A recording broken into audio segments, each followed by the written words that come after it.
So I know it looks like I should probably be doing the review for Lilo and Stitch, but we're actually talking about the season finale of The Last of Us.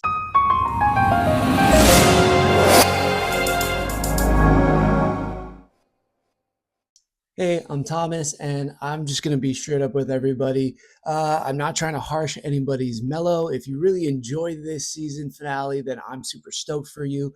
But for me, it kind of missed the mark in several ways. Now, again, I'm coming at this from somebody who's never played the games, but we finally get the scene where Ellie tells Dina the truth, knowing about what Joel did to the Fireflies. And it's great, but ultimately, it feels like it's for nothing after Ellie goes off and does what she does. Now, I'm probably going to start dipping into some spoiler territory, so if you haven't watched the episode, I'd hop off now. But we see that Jesse is here. Not only is he taking care of Dina, but he also shows he's smart by figuring out that Dina is pregnant. He's brave, he's caring, and it makes it even more heartbreaking when what happens to him happens later on.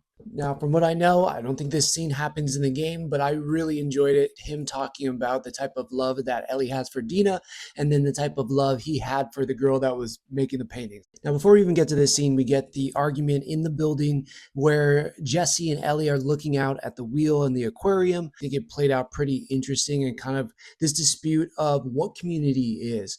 But at that point, I was already, me personally, not for you, but me personally, was starting to really not like Ellie in this episode. And especially by the time we get to this point, I was fully just not on her side. And I think it makes it, again, even more frustrating when things play out the way they do in a very graphic and kind of disturbing way. After being pulled away by Jesse and Tommy, we get to this scene, but I think this whole night is showing how her revenge is driving her from one terrible situation to the next. Also, I think trying to paint parallels to what we'll see with Abby next season. And finally, I've been wondering all season where Abby went. We see that she's there. She's caught Tommy. She kills Jesse, which I know is straight out of the video game. Very heartbreaking. Just so cold, like he's just any character, which I know it kind of plays into the overall themes of The Last of Us. But man, this was rough. And then we cut to black and we kind of go to day one of Abby's story. And I thought this was super cool because I'm a Seattle fan and I thought this was all really awesome. But do I want to see more of Abby's story? I mean, yes, I do, but I will say that this season was very up and down for me and didn't hit nearly as hard as season one did. So I think that takes us into the fact that, yeah, season three is going to be a Abby driven story.